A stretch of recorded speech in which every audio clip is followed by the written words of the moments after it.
Il fut un temps où les deux dieux... Ben voilà, on va la refaire, Germain. Il fut un temps où les dieux anciens... Les dieux anciens, oui, alors pas nous, parce que tant pis, le cerveau a bugué. Les dieux anciens... Bon sang, pourtant, je l'avais préparé, puis je suis désolé. Il fut un temps où les dieux anciens parcouraient le monde et se battaient entre eux avec des mortels, construisant de merveilleuses cités. Ce monde est le monde de Gloranta, imaginé par Greg Stafford, et c'est Monsieur Pitt, lui aussi, dieu ancien parmi les anciens, qui va nous l'expliquer. Ah bah si, je ne savais pas que l'ancienneté se mesurait au manque de cheveux. Comment vas-tu, Pitt? Je vais très bien, merci. La Guillaume, forme, toujours. ça me fait super plaisir de t'accueillir. Un plaisir. Sandy Peterson Games nous propose, alors j'ai envie de dire, après Cthulhu Wars, Oui. un nouveau jeu, un nouveau mastodonte, et nous allons le découvrir ensemble avec Sandra. Salut, Si, Guillaume. ensemble. Et Sylvain. Bonjour Guillaume. Bienvenue à toi. Toi Merci, aussi, tu ravi fais d'être péter des civilisations Oui. après le t-shirt. Ouais. Alors moi, je me suis planté. Hein. J'ai cru que c'était Solenia, mais non, c'est Gloranta.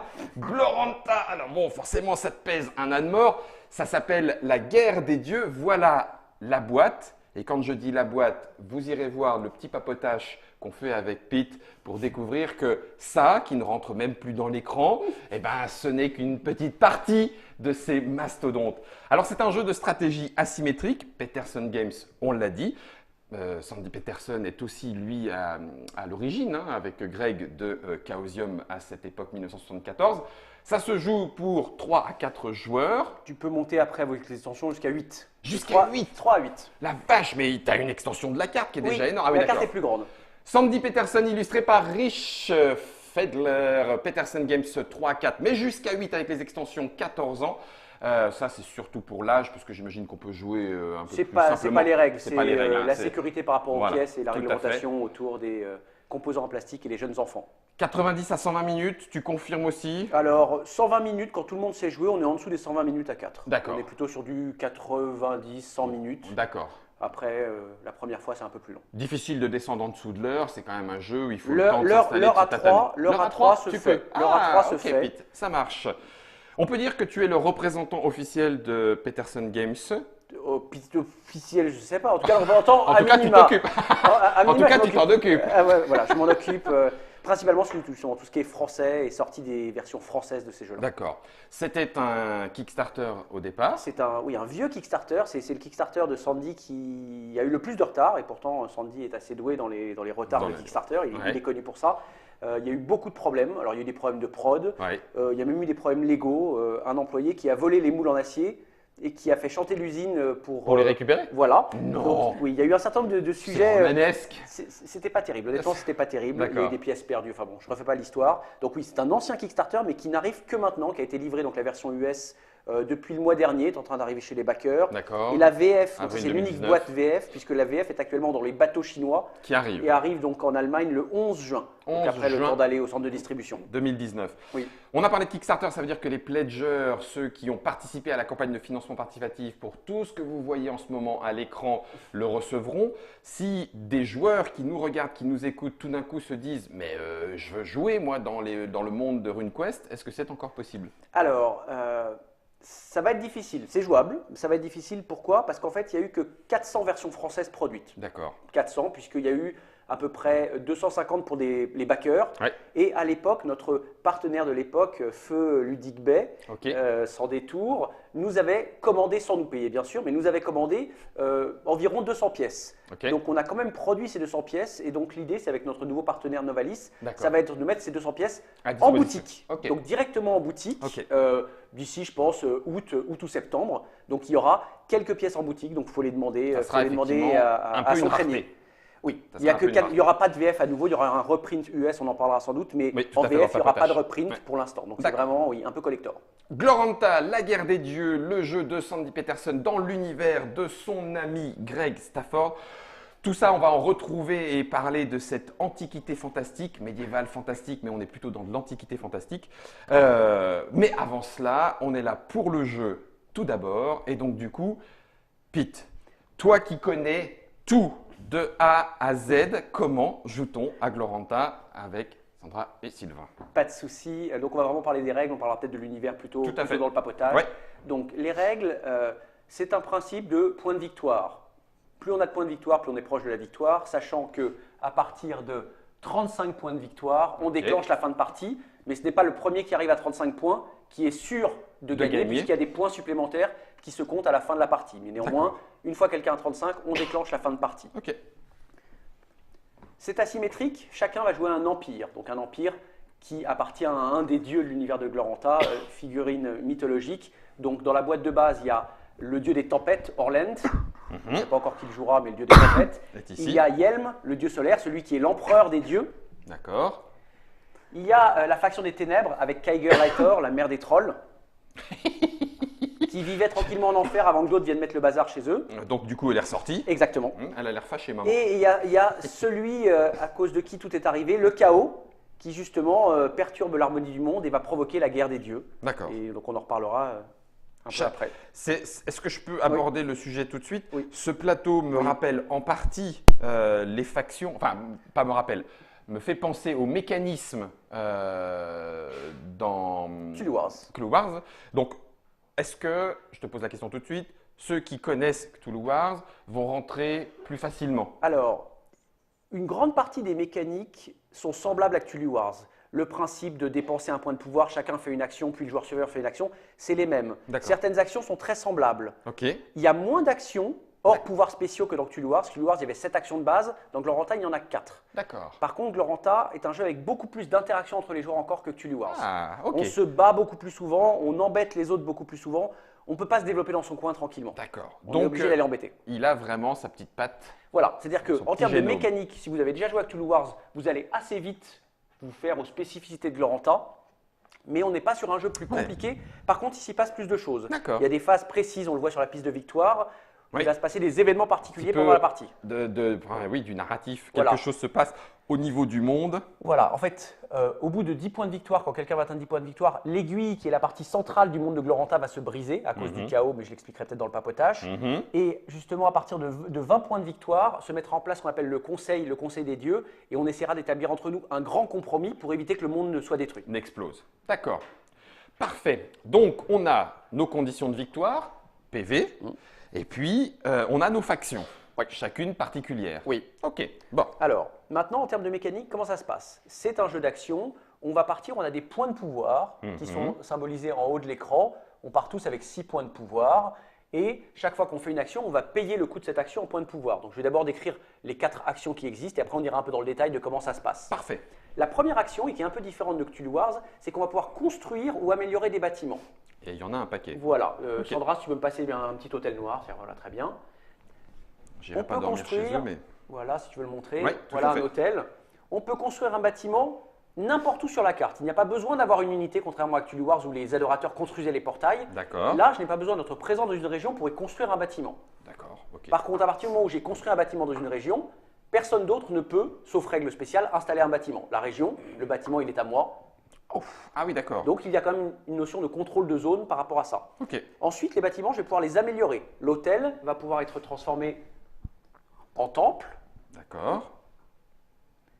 Et le temple, éventuellement, pourra être amélioré jusqu'à Ziggurat. la ziggourate. Ce mot me fait toujours rire, c'est nul. Ziggourate, oui.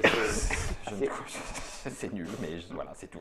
Donc, les factions dites normales ont 6 hôtels, 3 temples, une ziggourate. 6, 3, Voilà. 1.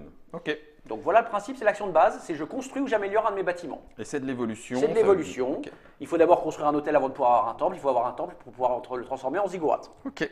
Parfait. Deuxième action, ça va être justement de recruter des troupes. On voit toutes les figurines sur la table. Mhm. Pareil, on regarde sur le plateau combien coûte la troupe et on la place à côté d'un de ces bâtiments, quel qu'il soit. Si je veux, Sandra, donne-moi une unité, n'importe laquelle. Non, pas neutre. Voilà. Voilà.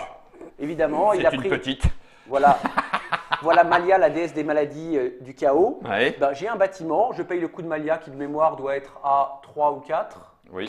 4, je paye 4, je place Malia à côté d'un de mes bâtiments. Donc D'accord. là, il me faudra un bâtiment du chaos, tiens, un petit violet. Hop. Voilà.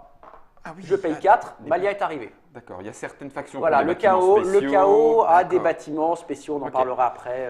Et pareil, les troupes sont à ta faction. À ta faction. Ok. Il n'y a pas une unité qui ressemble à une autre Ok. et qui soit commune, qui ait les mêmes caractéristiques qu'une autre. Ils ont tous leur capacité et pouvoir spécial. C'est vraiment Super. très asymétrique. Donc ça, c'est la deuxième action. C'est pour recruter des troupes.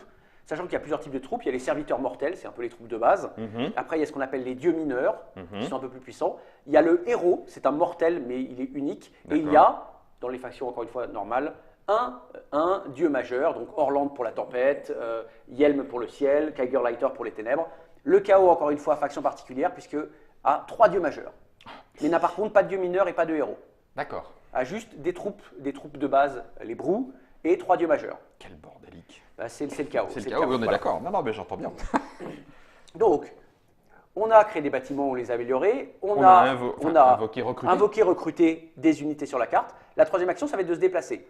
Là encore, un peu différent de Cthulhu Wars. Cthulhu Wars, ça coûtait un point de pouvoir par unité qu'on voulait bouger. Dans Gloranta, c'est beaucoup plus simple. On active en fait une région. Si là, tu me donnes plusieurs unités du chaos, on voit des petites, ce serait bien pour voir sur la carte. Eh, dis donc, que les grosses. T'as vu Sylvain tout de suite. Non, mais moi je joue directement très gros. Voilà une unité où j'ai plein d'unités, donc c'est l'Océan Band. Ah oui, dans l'océan, pas de souci, voilà. Bam boum. Bah oui, parce que comme Cthulhu Wars, on peut être dans l'eau. Hein. L'eau est une région comme une autre. Okay. Certains pouvoirs ne marchent que dans l'eau, mais c'est une région comme une autre. Je paye un point, je vais me déplacer dans l'Océan Band et je vais déplacer individuellement chacune des unités, si je le souhaite, dans les régions adjacentes. C'est-à-dire qu'elles ne sont pas obligées toutes d'aller au même endroit. Je peux en envoyer 2 à Luatella, lui va à Brytos, Jardin de Gennert, et le dernier va aller dans la mer marron, Brown Sea, la mer de Kent. Donc ça ne coûte qu'un point pour faire ça. Donc pareil, c'est beaucoup moins cher qu'à Cthulhu Wars. Et la dernière action, bah, c'est justement le combat. Donc le combat, comme dans Cthulhu Wars, je vais prendre des unités, hop, voilà. Imaginons, on va se faire un petit combat ici. Dans l'océan, voilà, une sirène, un serpent de mer, une deuxième, et on va mettre, voilà, bah Ced, bon, il a une capacité spéciale, mais c'est pas grave, on va la jouer. Un bâtiment aussi. On peut mettre un bâtiment. Alors à ce moment-là, on va mettre un vieux, on est sur quoi? Sur du bleu, elle est la mer.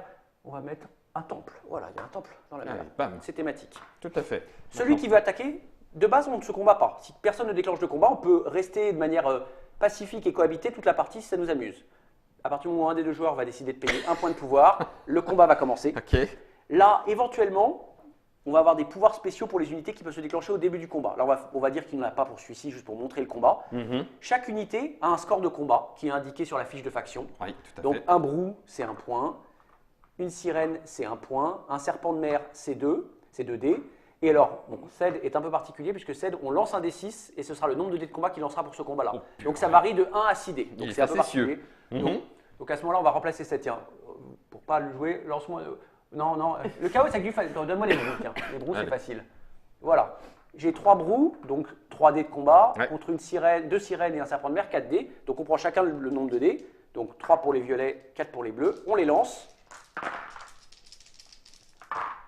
Donc, bah, on a fait les mêmes résultats.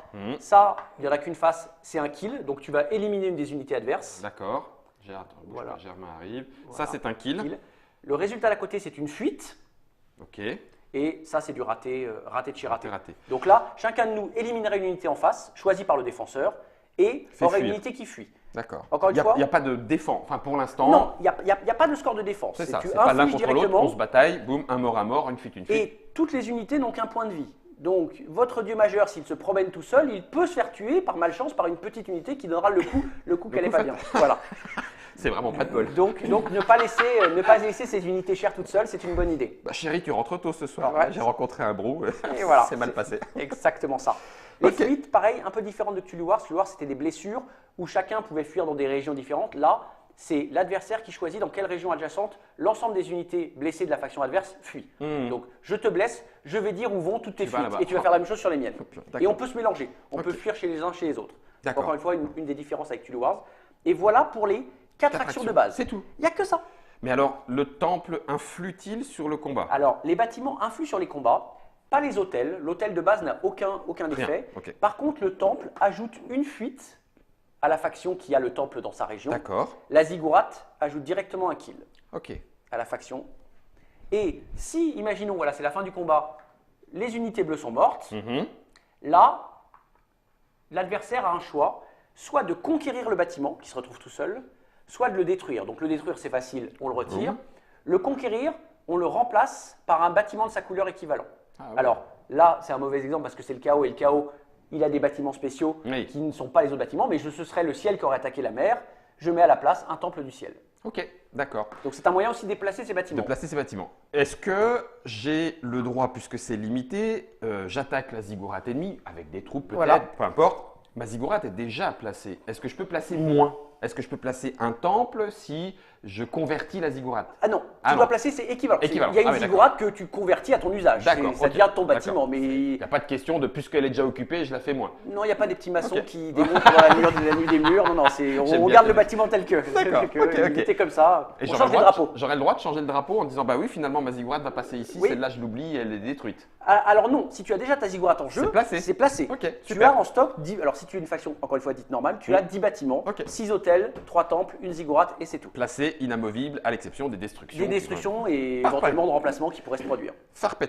Donc voilà, Combat. donc, très simple, 4 actions Ok, et c'est l'intégralité du jeu. ok. Maintenant, où est la richesse? Bah, c'est justement par rapport aux fameux empires et aux Oui. fameux pouvoirs et aux capacités très asymétriques. Chacun gagne des points de victoire de façon différente. Alors, on va en parler. Les points de victoire, ils se gagnent. Je vais en parler juste après sur les phases des jeux. J'explique juste les plateaux. Et Vas-y. après, j'expliquerai les phases des jeux pour Vas-y, vous dire vas-y. comment est-ce qu'on gagne d'ailleurs pouvoir et points de victoire. Ok, Chaque empire, qu'est-ce qu'il a de particulier?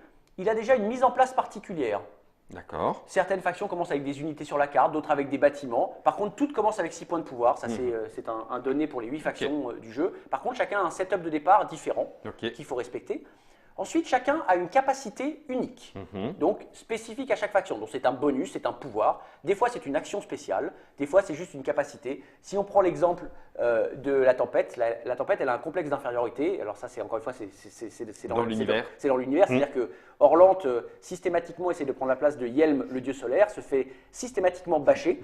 et donc, il a un petit complexe d'infériorité vis-à-vis de l'empereur des dieux.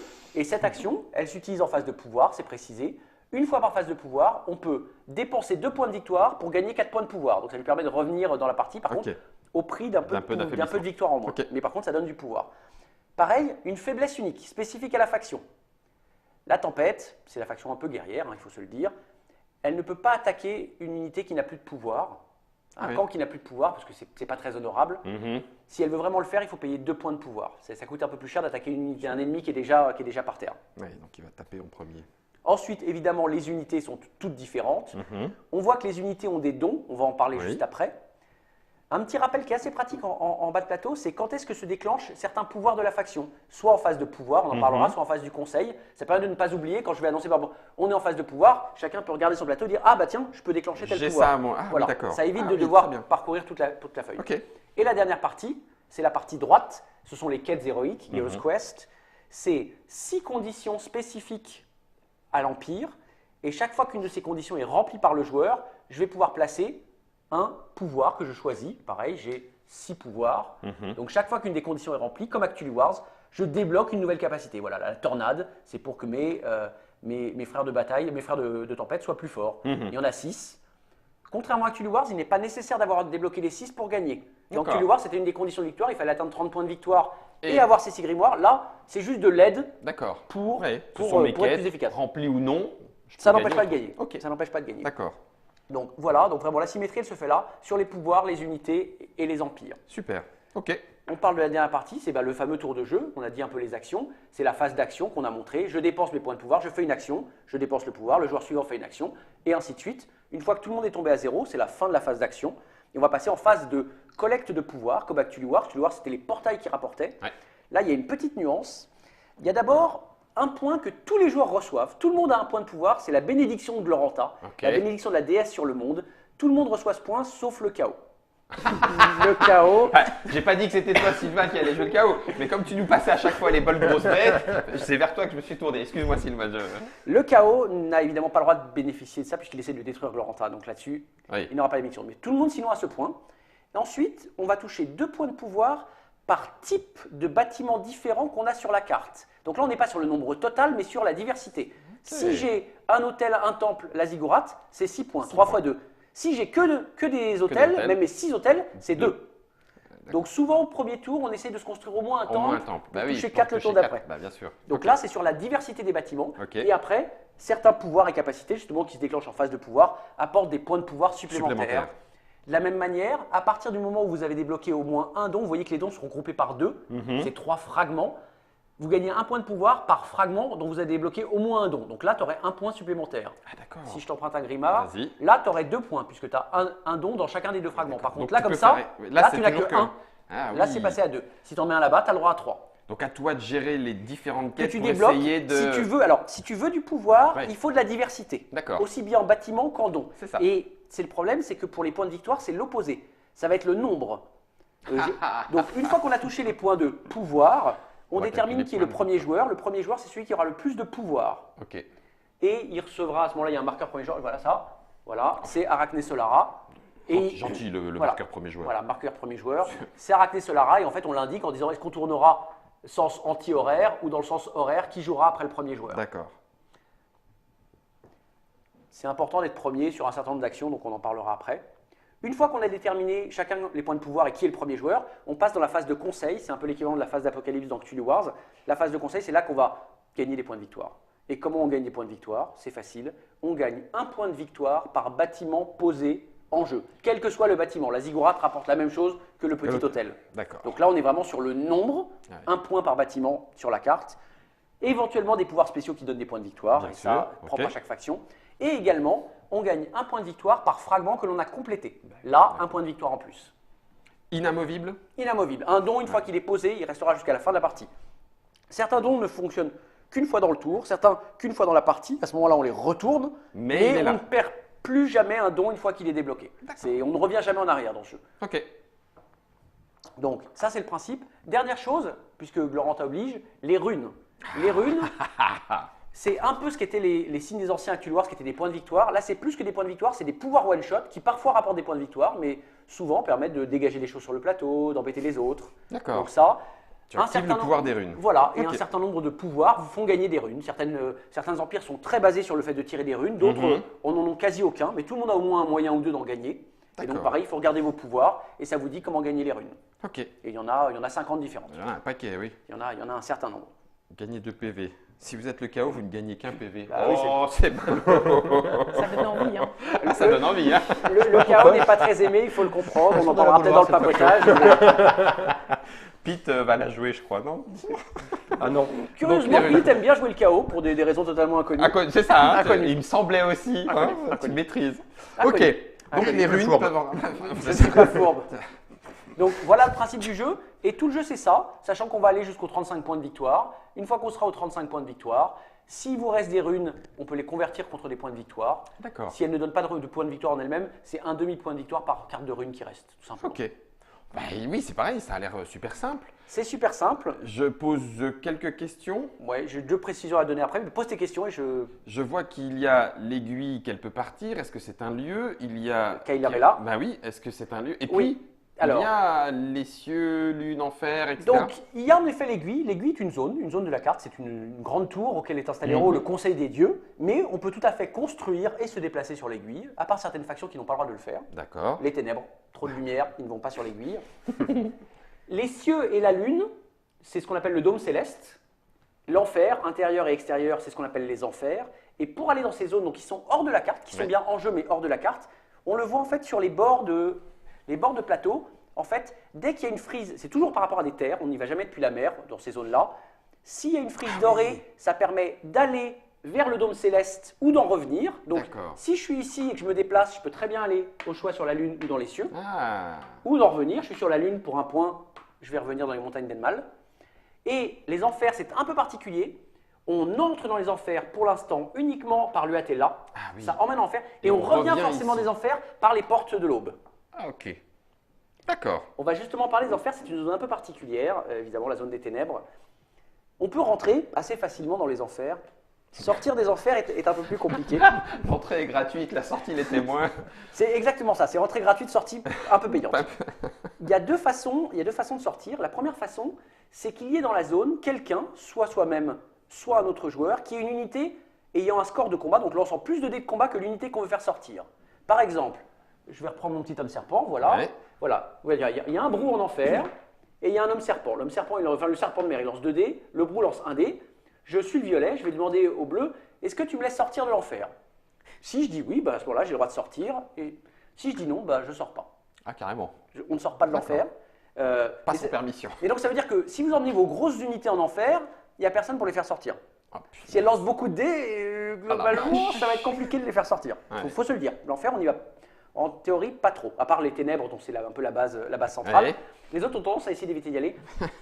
À partir de la seconde moitié de la partie, quand l'aiguille va être détruite, je vais en parler juste après, Ouais. on peut sortir de l'enfer sans permission. Par contre, on paye un point de victoire. Ouf, ouais, donc ça reste quand On même. demande plus la permission. On peut toujours demander la permission, mais si on ne veut pas payer la permission, on peut payer un point de victoire pour sortir. Wow, wow, wow. Donc c'est comme ça qu'on fait sortir les plus grosses unités. Ok. Donc ça, c'est l'enfer. Donc l'aiguille, zone particulière. Kailerella. Kailerella, c'est une zone, mais c'est une zone qui bouge dans les océans. C'est-à-dire que si j'ai une unité sur Kailerella, je reprends mon petit brou, je décide d'activer Kailerella, je vais pouvoir déplacer Kailerella dans une mer adjacente, par exemple ici, Ouais. et après, j'ai le droit de bouger aussi mon unité si je veux. D'accord. Sachant qu'on voit deux zones qui sont des petites ancres sur Kailerella, je peux recouvrir les flèches, on n'a pas encore parlé des flèches, par les ancres. À ce moment-là, je peux directement descendre d'ici à ici, ou de là à là. D'accord. Et en plus, ça neutralise les flèches. Les flèches, c'est quoi? C'est des raccourcis, c'est des ponts aériens qui permettent, si je suis ici, j'active mon déplacement dans l'Empire d'Artmal, je peux aller directement à l'UATLA. J'utilise la flèche de transport. D'accord. Et Bien. tu les neutralises grâce à Voilà, là, de Britos, je ne peux pas aller à l'UATLA parce que le pont Kailerella, est- le pont Elle est cassé. Ouais. Elle s'est arrimée. Ok. Donc voilà Kailerella, c'est une unité qui bouge. Ok. Et donc, on va dans les finir mers. par l'aiguille, l'explication de l'aiguille parce que c'est quand même une zone partie. On a dit qu'à 10, Donc l'aiguille pète. l'aiguille pète. Donc en fait, c'est quand le chaos va attaquer l'aiguille. Il va se passer ce qu'on appelle la phase de la faille du chaos. Donc à 10, on fait exploser l'aiguille. Toute unité qui était sur l'aiguille retourne dans la réserve des joueurs. Ok. Et on retourne et on va passer en mode faille du chaos. La faille du chaos, eh bien en fait, les joueurs vont devoir se battre contre le chaos pour refermer la faille. D'accord. Donc, dès que la faille du chaos va être ouverte, ce qui va se passer d'abord, un premier problème, chaque joueur, sauf le chaos évidemment, va devoir prendre une de ses unités ou un de ses bâtiments et, alors je ne peux pas prendre c'est quelqu'un du chaos, voilà, le sacrifier dans la faille du chaos. À chaque tour. Je le sacrifie. Donc on fait tous ça, et après, on peut dépenser du pouvoir collectivement pour essayer de fermer la faille. Comment ça va se passer? On va chacun prendre un D6, on va mettre dans sa paume avec une valeur de 1 à 6. Ouais. On peut discuter avant de notre stratégie, mais évidemment le chaos nous entendra. Et le chaos lui aussi met un dé dans sa main. Ok. À ce moment-là, on révèle les montants des dés. C'est le pouvoir que chaque joueur dépense pour fermer la faille. Ok. Sachant que le chaos, lui, Il les contre. Voilà, les points qu'il dépense, c'est pour aller dans l'autre sens. Ok. Et une fois qu'on a déterminé donc, le total des empires qui se battent pour fermer la faille, le joueur du chaos va prendre autant de dés 6 qu'il y a de joueurs, donc on lancera 4 dés. Ça va être la force de la faille. Si le point dépensé est égal ou supérieur à la force de la faille, nous fermons la faille du chaos. Sinon, elle restera ouverte un tour de plus. Sachant que tant qu'elle reste ouverte, à chaque tour, on doit dépenser une unité et le chaos gagne une rune. Oh la vache, d'accord. Par contre, les unités qu'on sacrifie comptent dans le score. Là, si j'avais mis un temple ça coûte 2 points. Donc on a déjà 2 points dépensés. Ah en plus oui, des dés. d'accord. Ok. Donc, soit en général, on se dit le premier tour, on ne va pas réussir parce qu'on n'a pas assez d'unités au milieu et chacun, soit même carrément rien, on peut décider de ne pas mettre de dés. Mais à ce moment-là, le chaos ne dépense pas, donc on ne le fait pas dépenser de pouvoir. Ouais. Soit on se dit on fait un gros effort et chacun met 5 Et on finit. pour essayer de la fermer du premier coup. Ou alors, il y a des modes différents. Des fois, elle peut rester ouverte à 1, 2 tours. Il va vouloir qu'elle reste le plus longtemps possible. Ok. Là, on ne joue pas avec la mer, mais la mer, elle, au contraire, elle veut que ça se ferme le plus vite possible. Donc, elle a des bonus spécifiques, puisque, encore une fois, dans le lore, c'est Magasta, c'est avant tout les dieux marins qui se sacrifient en se jetant dans la faille pour la refermer. fermer. Donc là, on ne jouera pas avec la mer, puisqu'on va faire avec la boîte de base, mais néanmoins, voilà, donc il y a cette époque de faille du chaos, sachant qu'une fois qu'on aura refermé la faille du chaos, il y a une nouvelle zone, c'est justement le tourbillon de Magasta. On ne peut pas y aller volontairement. Par contre, si on fuit dedans, on va directement to hell, en enfer. Ok. Ok. Et ça, c'est one shot. Hein, la faille refermée. Elle ne se rouvrira pas. L'aiguille ne revient pas, donc On la est faille ne d'accord. revient pas. On a On est refermé la d'accord. faille. C'est bon. Et donc la dernière phase spéciale, c'est C'est- à 20 points. C'est le grand compromis, la phase du conseil. Là, chacun à son tour, en commençant par le premier joueur, on peut décider de devenir l'arbitre du changement. Donc le premier joueur a d'abord le choix, il dit je veux être l'arbitre ce tour-ci ou pas. S'il ne veut pas, le joueur suivant décide, et ainsi de suite. Il se peut que personne ne veuille être arbitre, c'est C'est possible. possible. Ok. Par contre, si on décide de devenir arbitre, on baisse immédiatement son pouvoir à la moitié de son score. Wow. Donc ça veut dire qu'on aura 2 fois moins de pouvoir pour le tour d'après. Oui. Par contre, on va donner de la récompense. On va choisir un joueur à la table qui peut être soi-même, qui va recevoir 4 points de victoire, un autre qui va recevoir 3, un autre qui va recevoir 2 et un qui va recevoir 1. Donc là, il y a beaucoup de tractations autour de mais je serais sympa, je vais te donner des points, mais regarde, il est en avance, il faut lui donner un. Ah, ça m'a couiné. Il y a un petit potentiel de couinement, il faut être honnête. D'accord. Donc l'arbitre distribue des points de victoire. Distribuer des points de victoire. 4, Voilà. 3, 2, 1. Les tractations sont-elles censées être suivies? Je ne t'attaquerai pas pendant ce tour-là, et puis finalement je t'attaque quand même. Je m'adresse au dieu du chaos d'ailleurs, c'est n'importe quoi. Sylvain. Une tractation est une tractation qui ne lie en aucune manière aucune des deux parties et des rancunes peuvent naître. On est d'accord. Des rancunes peuvent naître. Et ça peut même mettre fin à la partie du coup. Ah bah potentiellement, bien sûr. Un 31 qui prend 4, il prend 35, et puis on sait que c'est le souvent dernier. c'est ça, s'il y a quelqu'un qui a 31, les autres vont se dire, bon… Il va prendre l'arbitrage. Voilà, donc c'est-à-dire que quand on voit arriver ça, il ne faut surtout pas laisser la personne être premier joueur. Parce que sinon elle va se désigner évidemment comme arbitre du changement et dire, c'est pour moi les 4 points. Oh, les tractations de fin de partie. Juste une petite info sur cette phase-là, quand on joue à plus de 4, jusqu'à 8, on l'a dit. Donc le premier, il donne 4 points, 3 points, 2 points, 1 point, 0 point, moins 1 point, moins 2 points, moins 3 points. Donc à 8, oui, souvent celui qui est trop en tête, il prend moins 3. Il prend la punition là. Wow, purée, voilà, d'accord. Ça descend, il peut aussi donner des points négatifs. J'avais pas percuté que Gloranta était un jeu pour se faire des amis. C'est le grand compromis, c'est dans le nom, c'est compromis. Ouais, et dans oui, c'est ça, on est bien d'accord, tout à fait. Exactement le nom.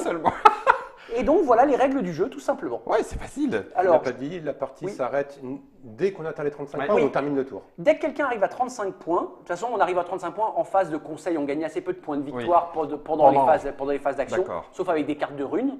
On terminera la phase en cours. Si ça arrive pour la phase de conseil, on joue la phase de conseil. Si ça se termine pendant une phase d'action, on finit la phase d'action. Et il n'y a pas de phase de conseil. Non. Ah, oui, donc attention aux utilisations de runes. Quand vous voyez les joueurs commencer à avoir quelques cartes sur le côté, ça peut être chaud. Ça peut être chaud. D'accord.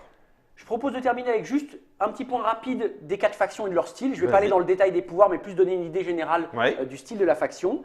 On va commencer avec la tempête. Donc la tempête, c'est Orlante, le dieu jaloux qui va détrôner Yelm.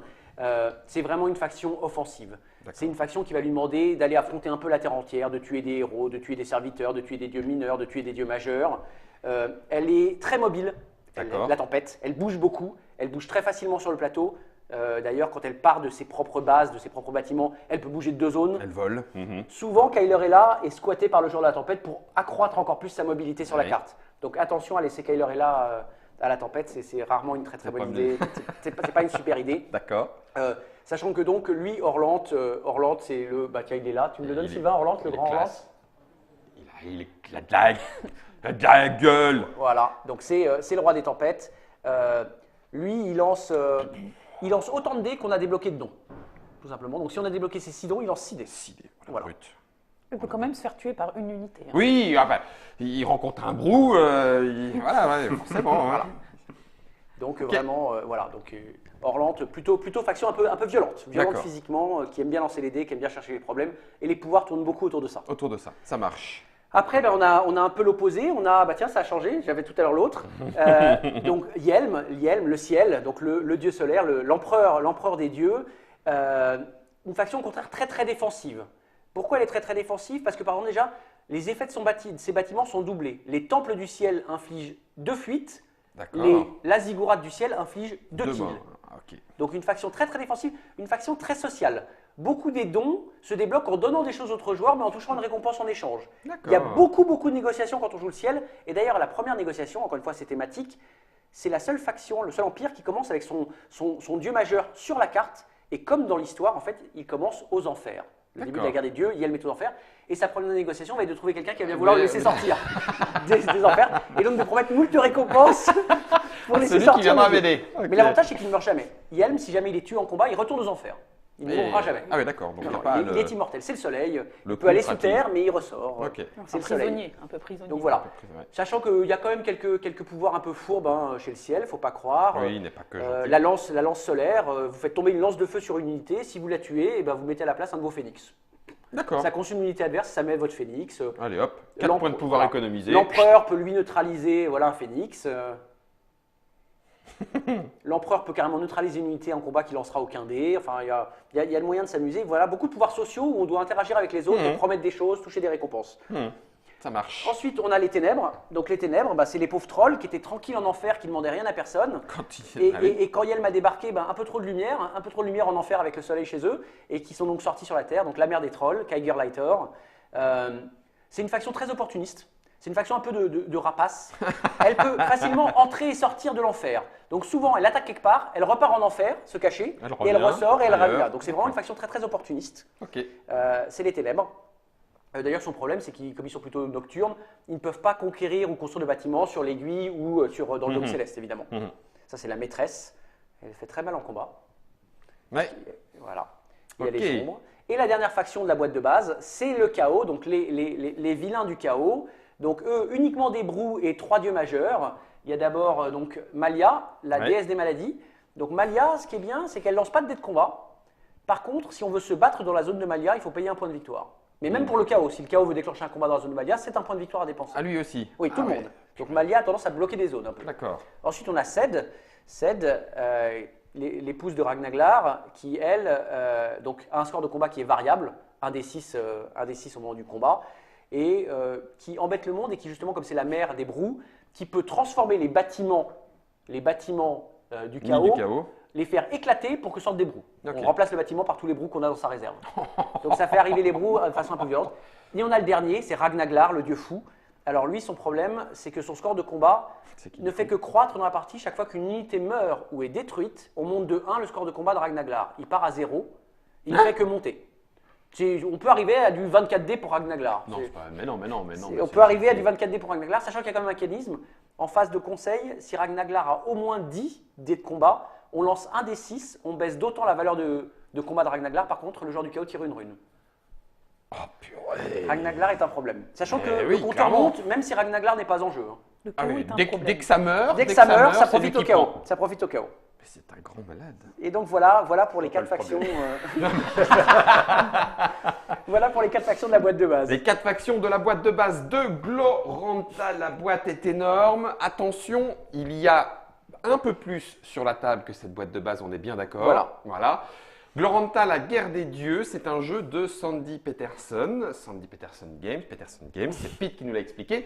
C'est illustré par Monsieur Fleider, 3 à 4 joueurs, mais on peut monter jusqu'à 8, comme le montre ce qu'il y a sur la table, à partir de 14 ans, 90 à 120 minutes. Si justement vous avez envie de découvrir, au-delà de cette boîte de base, ce que permet les extensions d'autres grosses boîtes, j'ai une petite ziggourate là derrière moi cachée, une ziggourate de boîte.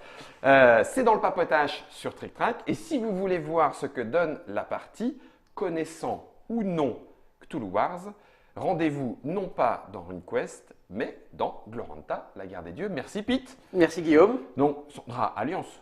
Oui, toujours. Non.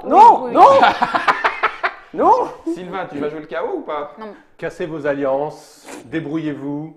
Il va jouer le chaos. Il va jouer le chaos, je le sens bien. La partie va pas être facile, je le sens.